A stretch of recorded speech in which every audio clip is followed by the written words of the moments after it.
Here's Gallo, Derek Kletzel, and the Golden West Trailer and Equipment broadcast as we head down our post-game interviews, catching up with second-year Warrior Connor Schmidt. Connor, what do you say about this one? Played well enough to win, but just kind of missed those breaks when you guys needed it?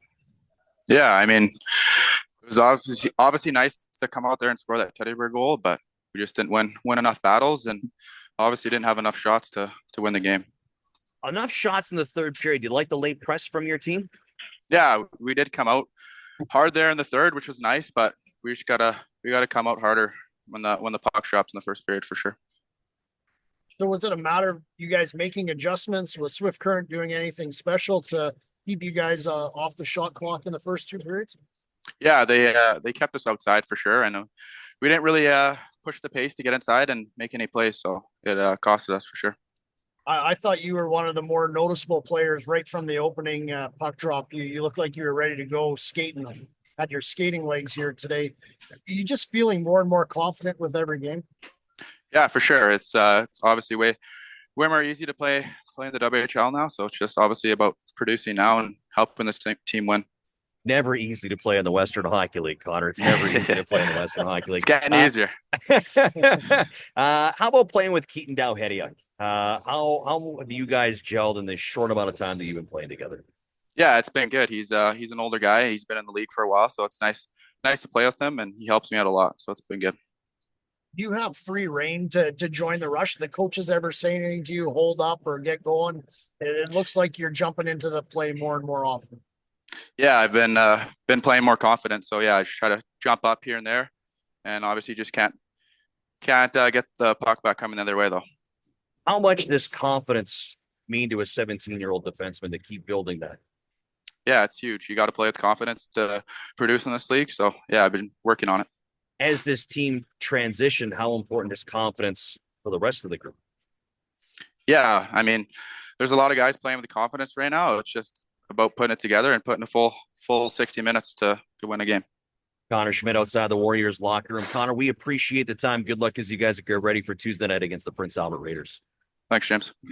Show now as we head downstairs. Curtis Pereverzoff joins us. Curtis, we were just talking about Connor Schmidt. I'd like to get a comment on you on how he and Keaton Dowhediak have kind of gelled together, only playing a couple of games as a unit. I think it starts with their compete. I think they're two guys that compete right from the get-go.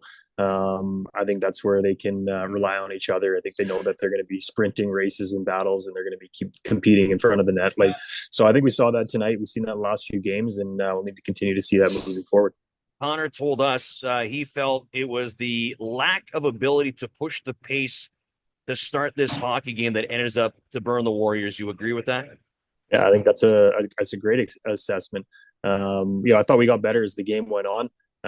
First period is definitely not where it needs to be for our group, and it's something that we're going to have to set a higher standard for ourselves. But there's no quit in our game, and we made it a close one. And like I said, I thought as the game progressed, I thought we started to get better and better with our forecheck and turning pucks over, and that started to create a lot of good looks for us in the O-zone. So come up a little bit short, but we have to build on the finish there. We talked on the broadcast that first period, you guys just didn't seem to be able to get to the front of the net, to the blue paint. The shots that you did have were from the outside and really no second looks. Come the third period, though, you guys were all over them, pucks in front of the net. What was the adjustments that you guys talked about? It wasn't a whole lot of in-game adjustments, really. It was just getting back to our effort and our compete. And I think we saw that in the first period, starting with the D zone, neutral zone, and the O zone. I just thought we were a little bit soft to check. Weren't competing. We weren't getting numbers around the puck. And I think that was the biggest difference in the third period. I think so. It wasn't anything system-wise. It was really just competing and making sure that we're turning pucks over and having numbers around it. I really like to hear you talk about that forecheck, because I thought the very first shift and the second shift in the third period, your guys' forecheck just looked different. All of a sudden, there was two guys right there. First guy separated the puck. Second man picked it up. Boom, there was a scoring chance.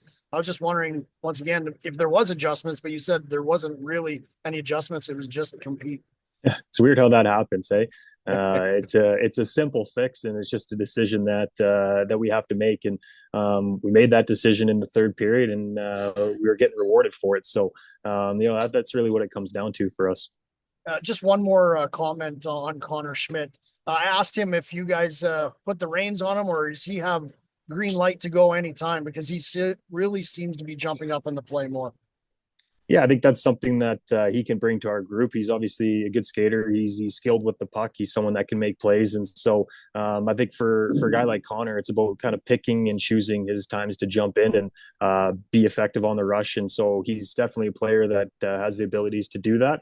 I think for him, it's just kind of some decision making when he's going to do that off the rush. So I think that's just another young player who's learning and getting experience in those kinds of roles, and I think he's going to continue to get better there as the season progresses.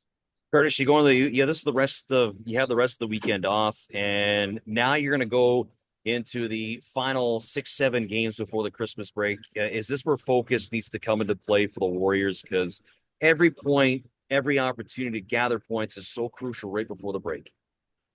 Yeah, that's got to be the standard that we set for ourselves. I think it's easy to look at the Christmas break, and that's where you guys can tend to let their foot off the gas a little bit. So for us, it's continuing to build on our standards and our culture of competing, and doesn't matter what the point of the season that we're in. That's the expectation.